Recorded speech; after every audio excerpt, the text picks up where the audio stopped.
আর তোর সাথে বিকালে কথা কমু। আম্মা আপনার শরবত। আরে এতক্ষণ লাগে? 1 ঘন্টা আগে তোমার শরবত তৈরি কথা কইছি, আর এখন শরবত নিয়ে আসছো? এসব শরবত মানুষ খায়? খা, তুই খা দেখ কেমন লাগে। এসব শরবত মানুষে খায়? পরিষ্কার কর। সারাদিন ঘুমাস আর খাস আর ঘুরোস না, আর বন্ধুদের সাথে আড্ডা দেস না। এই পরিষ্কার কর, এইসব পরিষ্কার কর। যা নেকড়ান নেকড়াইন না, যা পরিষ্কার কর। আর এই শোন, আমার বেডরুমে এত কাপড় চোপড় আছে, সবগুলো এখন দবি। ও আমার ছেলের সাথে আমি কি করি না করি, আমার ছেলের সাথে তুই ফোন দিয়ে সবকিছু কস না। আর আমি তোরে ভাত দিই না, খাওয়ান দিই না, সব দিই না, আমার ছেলের কাছে সব বসে বসে কস না। এত আদর করি, তারপর ও ছেলের কাছে বদনাম কস তুই আমার নামে। আর একবার যদি শুনছি না যে আমার ছেলের কাছে তুই বদনাম করবি, তারপর এইভাবে তোরে ধরবো। যা নেকড়া নেকড়াই না, এগুলা পোস তাড়াতাড়ি যা। যা, সারাদিন খালি বসে বসে থাকে। আর আমি বাসায় কি করি না করি সব স্বামীর কাছে যায় বইলা দে। ফোন দিয়ে এই স্বামীর কাছে বলে। কে ভাই, বাসার কথা আবার স্বামীর কাছে সবকিছু বলতে হইব? হরমজাতি। এই তোর এত দেরি লাগলো আসতে? তাড়াতাড়ি এগুলো ভালোভাবে মোস। একটা শরবত বানাইতে দিলাম, সেই শরবতটাও ভালোভাবে আনতে পারে না। কি যে একটা আমার পুতে বিয়ে করলো জানি না, আল্লাহ ছাড়া কে জানে। হায় আল্লাহ, এ আমি কি দেখতেছি? তার মানে কি আমার বন্ধু আমাকে যা বললো তাই সত্যি? আমি তো আমার বন্ধুর কথা বিশ্বাস করিনি, কিন্তু আমি নিজের চোখে যা দেখতেছি সেটা তো আর অবিশ্বাস করতে পারতেছি না। তার মানে আমার মা প্রতিনিয়ত রিক্তার সাথে এমন খারাপ ব্যবহার করে? না না, আমি একটা কাজ করি, আমি এখন আমার মাকে একটা কল করে দেখি মা কি বলে। এই যে কাজ শিখাই, তারপরেও কাজ শিখাই। ছেলে ফোন দিছে। এই শোন, তোর জামাই ফোন দিছে, আর আমার ছেলে প্রবাস থেকে ফোন দিছে। আমি যা বলি তুই চুপ করে শোন, একটা কথাও যে না বলবি। হ্যালো। হ্যাঁ মা, কেমন আছো? হ্যাঁ বাবা, ভালো আছি। তুই কেমন আছোস? আছি মা, ভালো আছি মা। খাওয়া দাওয়া করছিস বাবা? হ্যাঁ মা, আমি খাওয়া দাওয়া করছি মা। তুমি খাওয়া দাওয়া করছো? না রে বাবা, এখনো খাই নাই। বিকাল বাইজে গেছে 4টা, এখনো রান্না বান্না হয় নাই রে বাবা। কাজ করতে করতে আমার শরীরটা হয়রান হয়ে গেছে। এত কাজ কেন মা? রিক্তা কোথায়? বাবা রে, রিতার এই যে বলি একটু সকাল কাজ কাম কইরা একটু আমার টাইম মতন দিলা ভাত দেওয়ার লেগা, তোর বউ কিচ্ছু করে না। সব কাজ বাবা আমি একলা করি, জানোস? তোর আর আমি কি কমু, তুই তো সবই জানোস। তোর বউ খাটের উপরে যায় শুয়ে রইছে। ও, খাটের উপর শুয়ে আছে তাই না? ও আচ্ছা, ঠিক আছে মা, তাহলে আমি রাখি। আমি পরে ফোন দিব না মা, আমার ওই যে ডিউটি আছে তো, ডিউটিতে যাচ্ছি মা। হ্যাঁ আচ্ছা বাবা, ঠিক আছে, রাখি। এতটুকু জায়গা কি এতক্ষণ লাগে বসতে? যা, এ বালতি লইয়া যা। মা! আরে হ্যাঁ, আমি। আরে তুই আমাকে না বলিয়ে চলে আসলি যে হঠাৎ করে?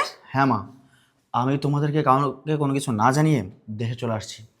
কারণ সামনে তো ঈদ মা, আমি ভেবেছিলাম তোমাদেরকে সারপ্রাইজ দিব, কিন্তু মা দেখো ভাগ্যর কি নির্মম পরিহাস। তোমাদেরকে সারপ্রাইজ দিতে এসে এই যে আমি নিজেই সারপ্রাইজ হয়ে গেলাম। এই আমি কি দেখলাম মা? আচ্ছা মা, তুমি আমাকে একটা কথা বলো তো, তুমি না আমাকে বলতা যে আমার ওয়াইফ কোনো কাজ করে না, সারাদিন ঘরে শুয়ে বসে থাকে, তাহলে ওর হাতে এগুলো কি? ও তো ঠিকই কাজ করতেছে। আরে বাবা, মাত্র একটু পানি পড়ছে তো, এটাই আমি মুছতে দিচ্ছি। ও আচ্ছা আচ্ছা, আমি তো ভুলেই গিয়েছিলাম। তুমি না আমাকে কলে বলেছিলে তোমার কোমর ব্যথা হয়ে গেছে, সেই জন্য আমার বউকে দিয়ে ফ্লোরে পানি মুছাচ্ছ। আচ্ছা মানলাম মা, তোমার বয়স হয়ে গিয়েছে, তুমি যে এখনও মিথ্যা কথাগুলো এত সুন্দর করে সাজিয়ে গুছিয়ে বলতে পারো, সেটা আজকে আমি নিজের চোখে না দেখলে কখনো নিজেকে বিশ্বাস করাতে পারতাম না। আরে তুই কি বলছিস? তুই নিজের চোখে দেখছিস মানে? হ্যাঁ হ্যাঁ হ্যাঁ, আমি সব কিছু নিজের চোখে দেখেছি। আরে তুমি কি আমার মা? আরে তোমাকে আমার মা বলে পরিচয় দিতে লজ্জা লাগে, ঘৃণা করে? মা, আমি প্রবাস থেকে আসছি আরও 2 দিন আগে। এসে আমার ফ্রেন্ড বাবুর বাসায় ছিলাম। আমার বাবু আমাকে কি বলে জানো? আমার বাবু ফ্রেন্ড আমাকে বলে, দোস্ত, তোর মা প্রতিনিয়ত তোর বউকে অন্যায় অত্যাচার করে, তোর বউকে দিয়ে বাজার করায়, তোর বউকে দিয়ে বাড়ির সমস্ত কাজ করায়। বিশ্বাস করো, আমার বন্ধু আমাকে যা যা বলেছে মা, আমি তার কোনো কথা বিশ্বাস করিনি। কেনই বা বিশ্বাস করব? কারণ যে মা আমাকে জন্ম দিয়েছে সেই মার বিরুদ্ধে আমি মিথ্যা কথাগুলো কি করে বিশ্বাস করি? শেষ পর্যন্ত আমার বন্ধু আমাকে বলল দোস্ত, তুই যদি আমার কথাগুলো বিশ্বাস না করিস তাহলে আমি তোকে যেমনটা বলি তুই ঠিক তেমনটাই কর। ব্যাস, আমার বন্ধু আমাকে যেমনটা বললো না, আমি ঠিক তেমনটাই করলাম। আমি আজকে গেটে এসে প্রায় 10 মিনিট থেকে 20 মিনিট দাঁড়িয়েছিলাম। দাঁড়িয়ে দাঁড়িয়ে আমি তোমার সাথে যা যা দেখলাম, তুমি আমার বউর সাথে অন্যায় অত্যাচার করতেছো, তুমি তার গায়ে হাত পর্যন্ত তুলতেছো। কেন মা? তুমি তার সাথে এমন ব্যবহার কেন করতেছো? ও মা, তোমার এই ছেলের কথা কি তোমার একটাবার মনে পড়েনি যে আমার ছেলে প্রবাস নামক জেলখানায় এতটা কষ্ট করতেছে, এতটা পরিশ্রম করতেছে? জানো মা, সেই প্রবাস নামক জেলখানায় তোমার এই ছেলেটা কতটা কষ্ট করে, কতটা পরিশ্রম করে? মা, আমি না প্রবাস নামক জেলখানায় কখনো না পাইছি মা বাবার ভালোবাসা, না পাইছি বউয়ের ভালোবাসা, না পাইছি আত্মীয় স্বজনের ভালোবাসা। আমাদের প্রবাসী, আমরা যারা প্রবাসী আছি না, আমাদের প্রবাসীর বুকে শুধু কষ্ট আর আকাঙ্ক্ষা নিয়ে বেঁচে থাকতে হয় ঘন্টার পর ঘন্টা, সেকেন্ডের পর সেকেন্ড, মিনিটের পর মিনিট। এত এত কষ্ট, এত এত পরিশ্রম কাদের জন্য করি মা? এত এত কষ্ট, এত এত পরিশ্রম শুধুমাত্র তোমাদের জন্য করি। আমরা প্রবাসীরা এটাই চিন্তা করি, আমাদের কষ্টের বিনিময়ে যদি বাংলাদেশে আমার মা, আমার বউ, আমার সন্তান, আমার স্ত্রী, আমার ফ্যামিলি যেন দিন শেষে সুখে থাকে। তোমাদের মুখে হাসি ফোটানোর জন্য আমরা প্রবাসীরা 8 ঘন্টার জায়গায় 20 ঘন্টা 22 ঘন্টা করে ডিউটি করি। জানো মা, প্রবাসে আমার ডিউটি ছিল 8 ঘন্টা, কিন্তু আমি ডিউটি করতাম 22 ঘন্টা, আরও 12 ঘন্টা আমি অন্য অন্য কাজ করতাম। কেন করতাম? শুধুমাত্র তোমাদের কথা চিন্তা করে। আর আজকে তুমি তোমার এই ছেলের কথা একটাবার চিন্তা করলা না? ও মা, আমি যে প্রতি মাসে এতগুলো করে টাকা পাঠাতাম, সেই টাকাগুলো তুমি কি করেছো? এভাবে পার উপর পা তুলে আরামাইসে দিনগুলো পার করেছো। তুমি আমার ভবিষ্যতের কথা একটাবার ভাবলা না?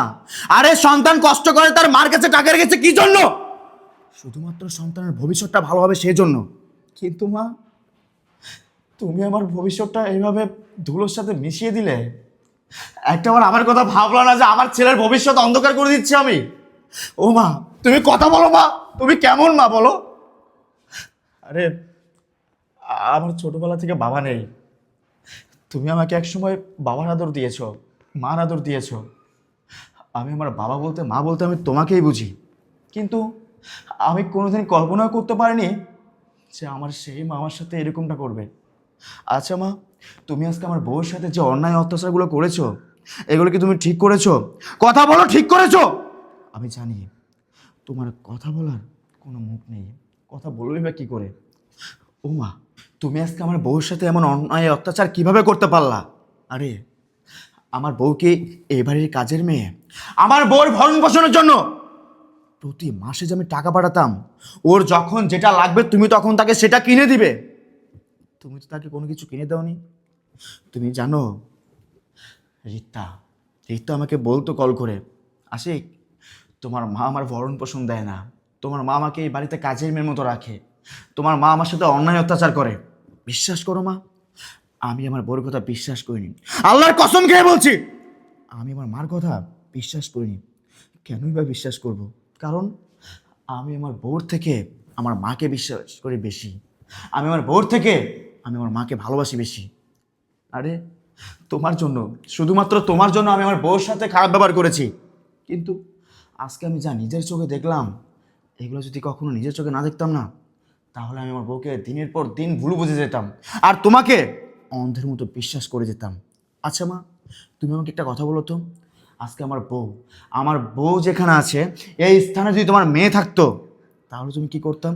আরে তোমার মেয়েকে তো তুমি পরের ঘরে পাঠাবা বউ করে, তাই না? আজকে আমার বোনের সাথে যদি তার শাশুড়ি এমন খারাপ ব্যবহার করতো, এমন অন্যায় অত্যাচার করতো, তাহলে তোমার কেমন লাগতো? মা, তুমি তো খুব ভালো করে জানো রিতা এতিম, ওর কোনো বাবা মা নেই। আর একটা এতিম মেয়ের সাথে তুমি এরকম অন্যায় অত্যাচার করেছো, এটা না মা আল্লাহ সহ্য করবে না। শোনো, একটা কথা বলি, একটা কথাই আছে না, বাপ কখনো বাপকেও ছাড়ে না। আজকে তুমি যে অন্যায় অত্যাচারগুলো করেছো, এগুলোর শাস্তি তুমি একদিন পাবা। তুমি মা যা করলা না, এগুলো আমার দেখার জন্য আমি কখনোই প্রস্তুত ছিলাম না। আর এই রিতা, এই তোমাকে বলছি, তুমি যে এমন পরিস্থিতির শিকার হয়েছো, কই তুমি তো একটা দিন আমাকে ভিডিও কল করে দেখালা না? আরে তুমি যদি আমাকে একদিন ভিডিও কল করে দেখাইতা, অন্তত আমি একটু হলেও বিশ্বাস করতাম। এই চুপ করে আছো কেন? ভিজা বিড়ালের মতো দাঁড়িয়ে আছো কেন? তুমি দেখতে পারছো না তোমার হাজবেন্ড, তোমার স্বামী এখানে দাঁড়িয়ে আছে? আজকে মুখ খুলে তুমি আমাকে সব কিছু বলো। তোমার সাথে এগুলো ছাড়া আর কি কি অন্যায় অত্যাচার হয়েছে বলো বলছি। আর আমি তোমাকে কিভাবে ভিডিও কল দিয়ে দেখাবো বলো? তুমি যে ফোনটা আমাকে কিনে দিয়েছিলে না, সে ফোনটা আম্মু আমার কাছ থেকে নিয়ে নিয়েছে। বাহ বাহ বাহ মা বাহ, ও আমাকে এসব কি বলতেছে? আচ্ছা মা, ও এখন যে কথাগুলো বললো সেই কথাগুলো কি সত্যি? কি হলো মা, চুপ করে আছো কেন বলো? তার মানে আমি কি এটাই ভেবে নিব রিতা এতক্ষণ যা যা বললো সে কথাগুলো সব সত্যি? সি সি মা সি, আমার ভাবতে ঘৃণা লাগতেছে তোমাকে আমার মা ডাকতে। আমার ভাবতে ঘৃণা লাগতেছে তুমি আমার মা। সি, আরে তোমাকে আমি একটু আগে কল করেছিলাম, তুমি আমাকে কি বললা? তুমি আমাকে এটাই বললা যে তোর বউ সারাদিন তার বেডরুমে শুয়ে থাকে, সে কোনো কাজ করে না, বাড়ির সমস্ত কাজ নাকি তুমি একা করো, তোমার নাকি ডায়াবেটিস বেড়েছে। আরে মা, ডায়াবেটিস তো বাড়বে, এরকম যদি সারাদিন বসে থাকো না তাহলে কি কোনো মানুষের ডায়াবেটিস কমবে? যারা ডায়াবেটিস রোগী তাদেরকে হাঁটাচলা করতে হয়, তাদেরকে ঘরে কাজকর্ম করতে হয়। কিন্তু তুমি তুমি ভুলে গিয়েছো যে ও একটা মানুষ, ওকে তুমি মানুষের মতো এই বাড়িতে খাটাইছো, তুমি ওকে দিয়ে এই বাড়ির সমস্ত কাজ করিয়েছো। কেন করিয়েছো? ও মা, মাগো আমার না কষ্টে বুকটা ফেটে যাচ্ছে। মা, ও মা, তুমি একটাবার তোমার নিজের দিকে তাকিয়ে দেখো, আর একটাবার তোমার ছেলের বউর দিকে তাকিয়ে দেখো। আরে তোমার তো বয়স কম হয়নি মা, তুমি এই বয়সে এসে মডার্ন মেয়ে এসে যে তুমি ঘরে বসে আছো, আর আমার বউকে তুমি এইবারে কাজের মেয়ে বানিয়ে রেখেছো। আরে তুমি এত দামি একটা শাড়ি পরছো, আর ওকে ওকে এটা কি শাড়ি পরিয়ে রেখেছো? এই শাড়ির দাম তো বাজারে 200 টাকাও হবে না, আর তুমি পরেছো 2000 টাকা দামের শাড়ি। আবার কি হাতে স্বর্ণের বালাও পরেছো, অথচ আমার বউর হাতে একটা সিটি গোল্ডের বালাও নেই। কেন মা? আমি কি প্রবাস থেকে টাকা পাঠাইনি? আমি কি প্রবাসে কষ্ট করিনি? আমি কি প্রবাসে ইনকাম করিনি? মাস শেষ হলে যে এতগুলো করে টাকা পাঠাতাম, কেন পাঠাতাম? শুধু কি তুমি মডার্ন সেজে ঘরে বসে থাকবা, তোমার সকালাত পূরণের জন্য আমি টাকা পাঠাতাম? আমি কি প্রবাসে ইনকাম করিনি? আমি কি প্রবাসে কষ্ট করিনি? এত এত কষ্ট, এত এত পরিশ্রম কাদের জন্য করেছি? আচ্ছা মা, তুমি কি বলতে পারবা তুমি আমার কাছ থেকে যখন টাকা চাইছো আমি তখন তোমাকে টাকা দেইনি? কখনোই বলতে পারবা না। তুমি আমাকে কল করে বলতা, বাবা আমার না একটা স্বর্ণের নেকলেস পছন্দ হয়েছে, আমি না একটা বালা বানাবো, আমি সাথে সাথে তোমাকে টাকা পাঠাতাম। কই একটাবার তো আমাকে বললা না, বাবা আজকে তোর বউর জন্য একটা বালা বানাতে দিব, আজকে তোর বউর জন্য একটা নেকলেস কিনবো, এই কথাগুলো তো একটাবার বললা না। আজকে ওর জায়গায় যদি তোমার মেয়ে থাকতো না তখন তুমি আমাকে ঠিকই বলতা, বাবা রে তোর বোনের জন্য আজকে স্বর্ণের বালাটা কিনে দে, তোর বোনের জন্য স্বর্ণের নেকলেসটা কিনে দে। কারণ ওইটা থাকতো তোমার নিজের মেয়ে, আর ও তো পরের মেয়ে, এই জন্য তুমি কখনো ওর দিকটা ভেবে দেখোনি। মা, আমি তো ওর ভরণ পোষণের জন্য অনেক অনেক টাকা পাঠিয়েছি। একটাবার তোমার বোঝা উচিত ছিল আমার ছেলে প্রবাস নামক জেলখানায় এত এত কষ্ট, এত এত পরিশ্রম করতেছে, সেখানে আমি আমার ছেলের বউকে তার শখের জিনিসগুলো কিনে দেই। তুমি তার শখের কথা একটাবার চিন্তা করলা না। তার শখ তোমার কাছে শখ মনে হতো না, তার শখ তোমার কাছে বিষাক্ত পানির মতো মনে হতো, তাই না? সে যদি তোমাকে কোনো একটা কথা বলতো সেটা তুমি ধুলোর সাথে মিশিয়ে দিতে, অথচ তোমার সকালাতগুলোকে তুমি তোমার মাথায় তুলে রাখতে। জানো মা, আমি যখন রাস্তাতে হেঁটে আসতেছিলাম না তখন তখন আমাকে ওই হেমা দিদি কী বললো জানো? হেমা দিদি আমাকে বললো, ভাই আপনি বিয়ে করে কি বাসায় কাজের মেয়ে রেখে গিয়েছেন নাকি আপনাদের বাড়ির বধূ হিসেবে রেখে গিয়েছেন? তার মুখে এই কথাটা শুনে লজ্জায় আমার মুখ আমি মাটির দিকে করে ফেললাম। আমার মনে হচ্ছিল আসমান ভেঙে যেন আমার মাথায় পড়লো। সি মা সি, রাস্তায় ঘাটে মানুষের কাছে আমার এসব কথা শুনতে হলো। আমি না নিজে কি করবো কিছুই বুঝতে পারতেছি না। আচ্ছা মা, তুমি যে কাজগুলো করেছো তোমার কি মনে হচ্ছে না তুমি এই কাজগুলো অন্যায় করেছো? তোমার কি মনে হচ্ছে না তুমি ওর উপরে এতদিন অন্যায় অত্যাচার নির্যাতন করে গেছো? শেষ পর্যন্ত তুমি কি করলা? ওকে যে আমি অ্যান্ড্রয়েড ফোনটা দিয়েছিলাম সেই ফোনটা তুমি বিক্রি করলা।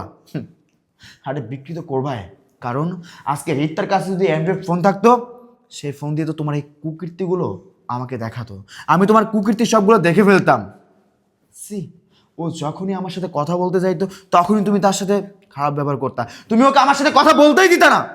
কেন দিতা না সেই সব কিছু আমি আজকে বুঝলাম যে আমার স্ত্রী যদি আমার সাথে কথা বলতো, আমার স্ত্রী যদি আমাকে ভিডিও কল দিত, তাহলে আমি তো আমার মার কুকীর্তির সব কিছু জেনে যেতাম। মা, ওই যে তোমাকে একটা কথাই বললাম না, পাপ কখনো বাপকেও ছাড়ে না, আর রাখে আল্লাহ মারে কে। তোমাকে আমি এত বছর যে টাকাগুলো পাঠিয়েছি না, এই টাকাগুলোর হিসাব কি তুমি আমাকে দিতে পারবে? কখনো দিতে পারবে না, কারণ হিসাবগুলো তুমি আমাকে দিবে কি করে? সেই টাকাগুলো দিয়ে তুমি উত্তর পাড়ায় জমি কিনেছো, দক্ষিণ পাড়ায় জমি কিনেছো, সেই টাকাগুলো দিয়ে তুমি নিজের শখের নেকলেস বানিয়েছো, সেই টাকা দিয়ে তুমি তোমার নিজের হাতের বালা বানিয়েছো। অথচ তোমার ছেলের পরিশ্রমের কষ্ট টাকাগুলো দিয়ে তার বউকে আমি কিছু স্বর্ণ বানিয়ে দিই, সেই টাকাগুলো দিয়ে আমি আমার ছেলের নামে কিছু জায়গা কিনি। মা, আজকে মরে গেলে কালকে দুদিন, এই সম্পদ, এই স্বর্ণ, এই বালা, এগুলো দিয়ে তুমি কি করবা? যেখানে নিজের ছেলের ভবিষ্যতের কথা একটা আবার ভাবলা না, যেখানে নিজের ছেলের কথা একটা আবার ভাবলা না, যে ছেলে কিনা প্রবাস নামক জেলখানায় 10-10টা বছর গাধার মতো পরিশ্রম করলো, আজকে সেই ছেলে 10 বছর পর প্রবাস থেকে যখন দেশে আসলো, সেই ছেলে দেখে তার মা নাকি তার সব কিছু আত্মসাৎ করে রেখেছে। ও মা, জানো তুমি, আজকে না কষ্টে আমার বুকটা ফেটে যাচ্ছে, আমার ইচ্ছা করতেছে আমি চিৎকার করে কান্না করি, কিন্তু মা আমি কান্না করতে পারতেছি না। কান্না করলে কি আমি সব কিছু ফিরে পাবো? কখনোই পাবো না। আমি আমার বউর অ্যাকাউন্টে টাকা পাঠাইনি, কেন পাঠাইনি জানো? সেই তো ছিল অন্যের মেয়ে, ও আমার অর্ধাঙ্গিনী হলেও আমি ওকে বিশ্বাস করিনি। কেন বিশ্বাস করবো মা বলো? আজকে ওর অ্যাকাউন্টে আমি যদি টাকা পাঠাতাম, সেই টাকাগুলো তো আমি আর নাও পাইতে পারতাম। সে তো হইতে পারতো এমন অন্য কোনো ছেলের সাথে কথা বলে সেই টাকাগুলো নিয়ে ভেঙে চলে যেত। আমি এই বিষয়গুলো চিন্তা করে আমি ওর অ্যাকাউন্টে টাকা পাঠাইনি। কিন্তু আজকে আমি যেটা ভাবতেছি, যেটা আমি ভেবেছি, সেটা সম্পূর্ণ ছিল আমার ভুল ধারণা। আমি তোমাকে বিশ্বাস করেছি, তোমাকে কেনই বা বিশ্বাস করবো না মা বলো? যে মা আমাকে 10 মাস 10 দিন গর্ভে ধারণ করেছে, যে মা আমাকে এই পৃথিবীর আলো দেখিয়েছে, সেই মা তো আর কখনো আমার সাথে বিশ্বাসঘাতকতা বেমেনি করতে পারে না। সেই মা তো আর কখনো তার সন্তানের খারাপ চাইতে পারে না। সেই মা তো কখনো পারে না তার সন্তানের লাইফটা ধুলোর সাথে মিশিয়ে দিতে। কিন্তু আজকে আজকে তার বিপরীতটা হয়ে গেল। যেখানে আমি আমার অর্ধাঙ্গিনী, আমার স্ত্রীকে আমি বিশ্বাস করিনি, আমার মাকে বিশ্বাস করেছি, সেখানে আমার মা আমার সাথে বিশ্বাসঘাতকতা বেইমানি করলো। আমার পুরো লাইফটা কাঁচের গ্লাসের মতো ভেঙে চুরমার করে দিল। ও মা, তুমি কি জানতা না? তুমি তো সবই জানতা। আমি রিত্তাকে ভালোবেসে বিয়ে করেছিলাম। রিত্তা ছিল এতিম মেয়ে, ওকে এতিমখানা থেকে এনে আমি ওকে বিয়ে করেছিলাম। ওকে যখন আমি বিয়ে করি, তখন আমি তোমাকে বলেছিলাম, মা, ও মা, তোমার তো মেয়ে নেই, তুমি না হয় রিত্তাকে নিজের মেয়ের মতো করে দেখো। তুমি আমাকে কি বললা? আরে বাবা হ্যাঁ, আমি ওকে সবসময় আমার নিজের মেয়ের মতো করে দেখবো। আজকে কি এটাই দেখাইলে আমাকে? এটাই কি আমার দেখার বাকি ছিল? তুমি আমার বউর সাথে খারাপ ব্যবহার করলা। তুমি কি আমাকে তখন এটা বলেছিলা যে তোর বউর সাথে আমি খারাপ ব্যবহার করবো, তোর বউকে দিয়ে আমি বাড়ির সমস্ত কাজ করাবো? মা, এটা মানি, বাড়ির বধূ হিসাবে বাড়িতে ওর কাজ করা দরকার, কিন্তু একজন কাজের মেয়ে হিসাবে ওকে এরকম কাজ করানো উচিত তোমার হয়নি। তুমি ওকে এই বাড়িতে বধূর মর্যাদা কখনোই দাওনি। ওকে তুমি সবসময় এই বাড়িতে কাজের মেয়ে হিসেবে রেখেছো। জানো মা, ওকে ওকে এই অবস্থায় দেখে না আমার ভীষণ কষ্ট হইতেছে। আমার মনে হচ্ছে আমি আমি এই জীবন আর রাখবো না। আমি এখন বুঝতে পেরেছি তুমি কি জন্য ওর সাথে খারাপ ব্যবহার করেছো। আসলে টাকায় সম্পর্ক নষ্ট করে, টাকায় সম্পর্ককে নতুন রূপে তৈরি করে। সি মা, সি। বাবা, তুই আমার আর লজ্জা দিস না। আমি যা করছি বাবা ভুল করছি। আমার বোঝার হয়তো ভুল ছিল, হয়তো আমি বয়সে অনেক বড়, আমি তোরে আমি পেটে ধরছি, কিন্তু বাবা আমি বুঝতে পারিনি যে এরকম হইব। বৌমা, তুমি আমার মাফ করে দাও। বাবা, তুমি আমার মাফ করে দাও, আমার বোঝার ভুল ছিল। সি সি মা, তুমি এসব কি করতেছো? তুমি আমার কাছে কেন মাপ চাইতেছো? আরে তুমি তোমার মা, তুমি আমার কাছে হাজারটা ভুল করলেও সেটা কখনো আমি ভুল মনে করব না। শোনো মা, তুমি আমাকে 10 মাস 10 দিন তোমার গর্ভে ধারণ করেছো, তুমি আমাকে পৃথিবীর আলো দেখিয়েছো। তুমি তো আমাকে 10 মাস 10 দিন তোমার গর্ভে ধারণ না করতে, আমি তো এই পৃথিবীর আলো দেখতে পারতাম না। মা, তুমি যে তোমার নিজের ভুলটা বুঝতে পেরেছো, তাতে আমি খুশি। তোমার কাছে একটা রিকোয়েস্ট থাকবে মা, তুমি কখনো আর এমনটা করো না। যা করবা ভেবেচিন্তে করো। আর মা, ওর কথা আর কি বলবো, ওর তো এই দুনিয়ায় কেউ নেই তুমি আর আমি ছাড়া। আমি ওর হাজব্যান্ড, তুমি ওর মা, তুমি ওর বাবা।